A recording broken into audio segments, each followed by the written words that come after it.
Thank you very much. Like I said, it's a long introduction. So good afternoon. Now, depending upon how you look at things, I'm either the closing presentation on the opening day or a tantalizing glimpse into tomorrow's content, much of which centres around the importance of customer communication and product propositions. So I'd like to talk to you about how embracing technology advances can enhance total customer experience and enabling operators to tap into pools of growth.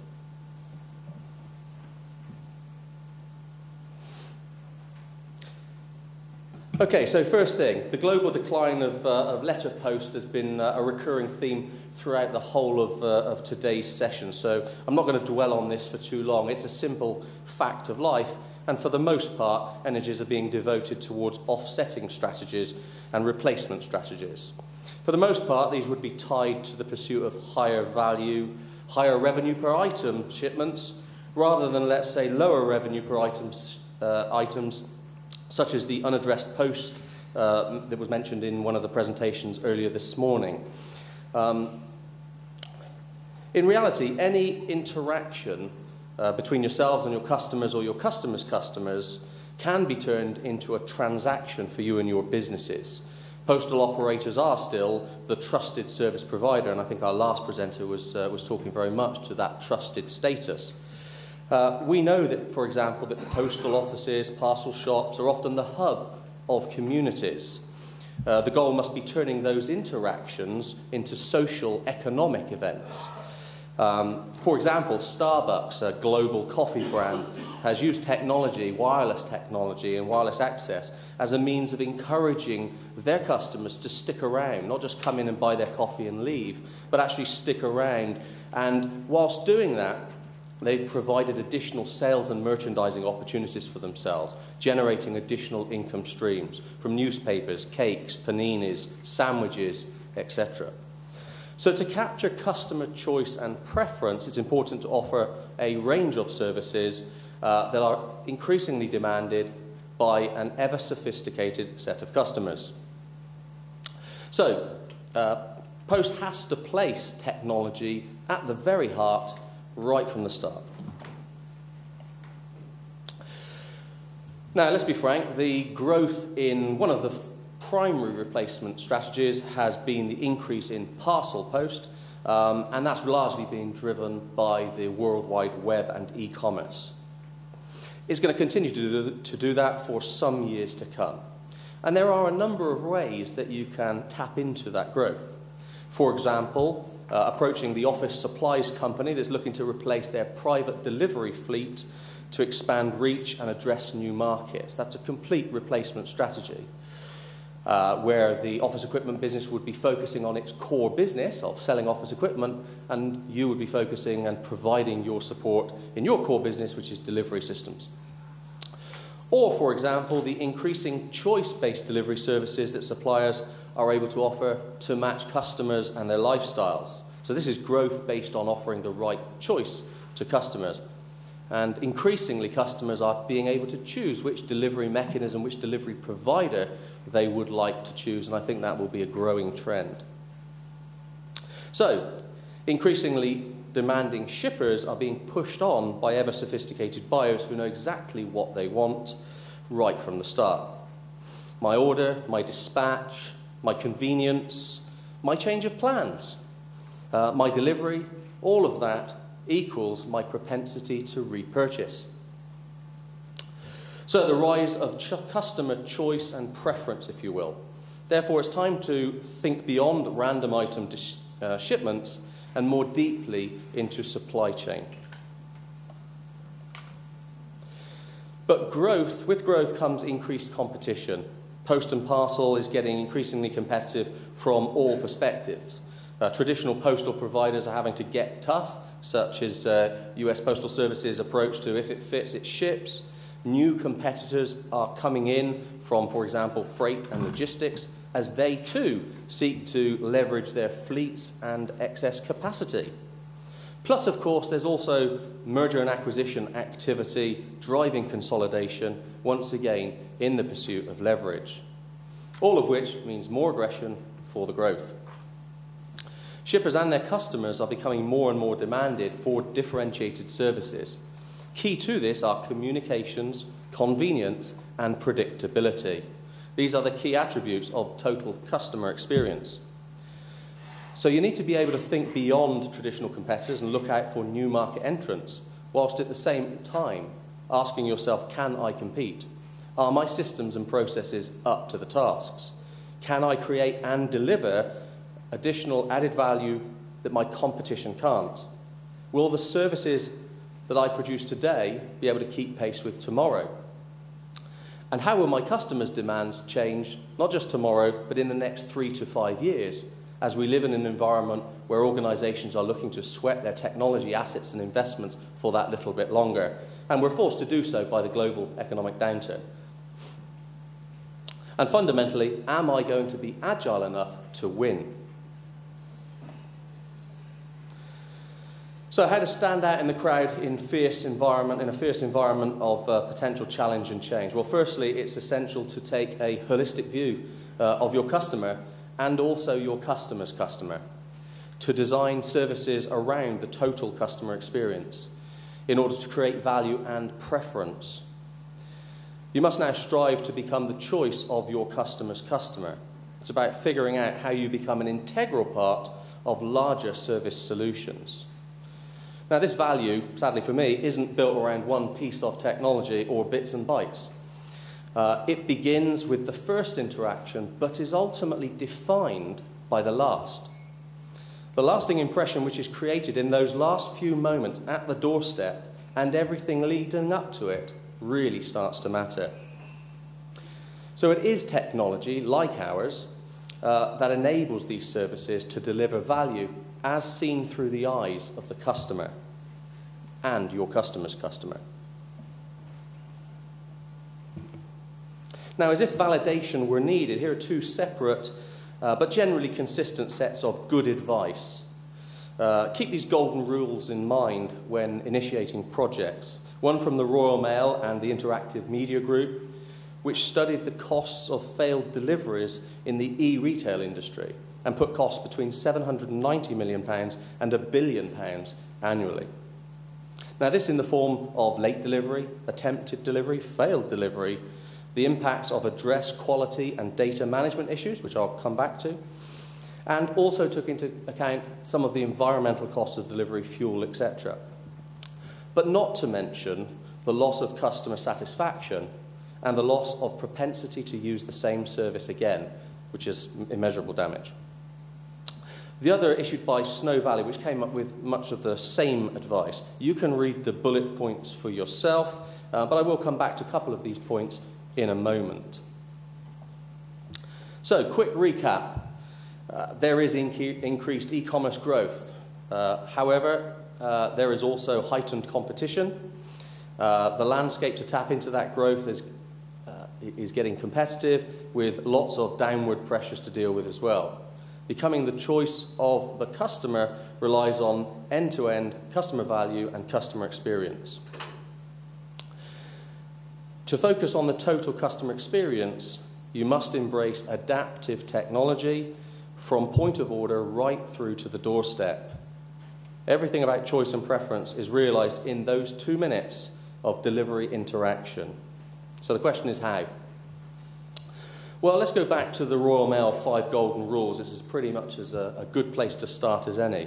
And we'll pick out here items 1 and 3, and I'll come back to 2 in a moment. So first, give customers options. Day, date, place, time. Without compromising security, of course. We live in fast-moving lives these days where our agendas and our calendars can change pretty quickly. Does your delivery service cope with that? Provide alternatives that adapt to that change. Keep customers and shippers informed all the way with real-time tracking, text alerts, etc. Now, this is heavily software application and device enablement driven. But let me tell you about my own experiences, and I'm sure you all have experiences of this yourself. I travel internationally on business most of the time, and I'm rarely at home. I can give you two experiences of two different delivery companies attempting to deliver a parcel to me. UPS being one. They tried to deliver me on Monday, they left me a little card. They tried to deliver on Tuesday, left me a little card. On Wednesday, they tried to deliver on me and left me a little card. And on Thursday, when I flew back on Thursday night, I had another little card. I was never going to be in Tuesday or Wednesday or Thursday. The costs associated with loading that shipment up, delivering it to my door. I live in a village. It's off the beaten track. The petrol, the routing of that was completely unnecessary. Eventually, I got my package from Apple Computer, and I'm very happy with it. But I wasn't happy with the service delivery, and I wouldn't make that choice again. Another scenario is I purchased something, and it was delivered by DPD in the UK. DPD text alerted me at 7:30 one morning and asked me if I would be available at 8:30 for my delivery. I was getting up and ready to leave for the office, and so I had the option to press 1 and accept the delivery, press 2 and reschedule it. So on 2 consecutive days, from 2 consecutive different suppliers, I received deliveries from DPD, both of which arrived perfectly. This is the difference in delivery, and the spectrum of service delivery across operators is wide and varied and needs to narrow very quickly, otherwise people will be left behind. Now, let's not forget allowing customers to help you also. The very best time to capture information, customer instructions, preferences, etc., is at point of order. The end customer can supply the shipper with all the information needed, but if it doesn't get to the courier and it doesn't make it all the way through the process, all is lost. All too often, critical information which supports customer value downstream is missed, not captured, or worse still, not passed along. Systems and processes that fail to share valuable information through the end-to-end supply chain are potentially damaging to customer relationships and goodwill. Even basic POD, proof of delivery, could be considered just that today, basic. Internet blog sites are filled with parcel delivery reviews of dissatisfied customers being warned off buying from a supplier as a result of delivery experience. The customer blames the shipper first, but the shipper holds you accountable. Now, one of our customers, our Ask Cargo, we conducted, Forrester conducted a research paper on them just recently, which has been published and details will be on it at the end. They were able to increase productivity by saving 2 hours per courier per day, eliminating 150 errors per day, and each of those errors taking 5 minutes to investigate and resolve. All of this by deploying our types of technology. So, points 4 and 5. Don't be late. Make sure the goods are on time. If you make a promise, stick to it. Johnny Tice, I think, mentioned that right at the top of the day. It's one of the core fundamentals of their cultural shift as a business, and the bedrocks of their success is communicate what you're going to do and then do it. I completely concur with that. So don't be late, make sure you're on time. No surprises, explain your delivery service, make sure that that is explained clearly. But fundamentally, track and trace every item, from origin to satisfied delivery at customer destination. As a result of deploying our technologies, our Ask Cargo experienced fewer telephone calls. Where's my parcel? Reducing phone costs by up to 30%. And an associated reduction in facilities and overtime costs as a result of their call centres, but also their delivery drivers not having to come back and complete paperwork back at the office and complete the process. They saved on power, on lighting, on facilities, on paperwork reconciliation, on errors. The list goes on. Improved customer and shipper satisfaction can lead to account retention and, more importantly, service expansion opportunities. And of course, in our ASIS case, the working time benefits could also lower unwanted attrition amongst their staff, amongst their delivery fleet, and consequently training, recruitment costs. Again, the list of savings goes on. Now, when I presented to an audience at another Triangle event just a little earlier in the year at Posttech in Dubai, I said at this point, now the really good news is that markets such as the Middle East are amongst the first to adopt new and emerging technologies. And one of the reasons for that is perhaps they have less legacy technology to lug around behind them, and perhaps they have a more adaptive workforce, less encumbered by unions or workers' councils or so forth. So what's my message to this audience? Well, firstly, don't be a follower. Otherwise, somebody else is going to get to the customer first, deliver the value proposition first, and you'll lose out. Secondly, make sure you're adopting technologies in your refresh processes that deal with business process change and deal with your customers' requirements today, but also anticipate their needs in the future. Service requirements and service needs of customers are changing very, very rapidly today. So, almost finally, what are the technologies involved? Well, for example, advanced imaging technology and data capture.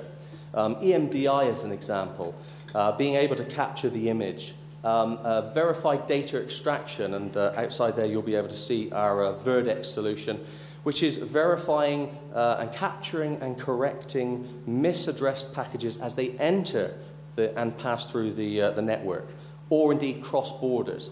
Big issue today is parcels being misaddressed, traveling across international borders, and of course, I don't know what the postal address methodology is for some countries outside of my own, and so the sender often gets the address wrong. Verdex captures that, references it to a database, and corrects it on the fly. And addresses the overriding issue of undeliverable as addressed, which of course has a reverse logistics effect and a redelivery effect. Location technologies like GPS tracking, route optimization, asset management. My DPD delivery that I referred to, had I not been able to make it that day, would never have rerouted to my village. The parcel might well have still stayed on the van, but it would never have rerouted to my village, which would have been at least 5 to 15 kilometers of route, depending upon what route they were going to do. Support systems and integrated predictive ETAs, so being able to advise the estimated time of delivery. I'm lucky that when I am in the UK office, I'm about 30 minutes from my home. So when I am in the UK, if I get a predictive text with an ETA, I can arrange to be there at the time of the delivery. And a great many people are able to do that kind of flexibility in flexible working hours arrangements today, provided they have an adequate window. So instant SMS messaging and real-time linkage to back-end systems are very important.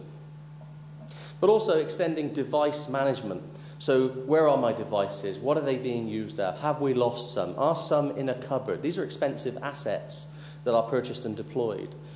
For example, many organizations obviously experience a large peak in the run into Christmas, but also might experience a drop-off in the summer months. Through advanced document managing and through arrangements with organizations like Intermec, the ability to take devices on and off service contract, thereby saving costs in the quiet months where the devices aren't being used and therefore cover may not be necessary. That flexibility is also very important. So, if you'd like to know more about Intermec and its advanced enabling technologies for postal, courier, parcel express, then please contact me or my company. We have a stand outside there. And of course, we'd be only too happy to share our advice, guidance, and experience from decades of real-world experience. My contact details are here. Thank you very much.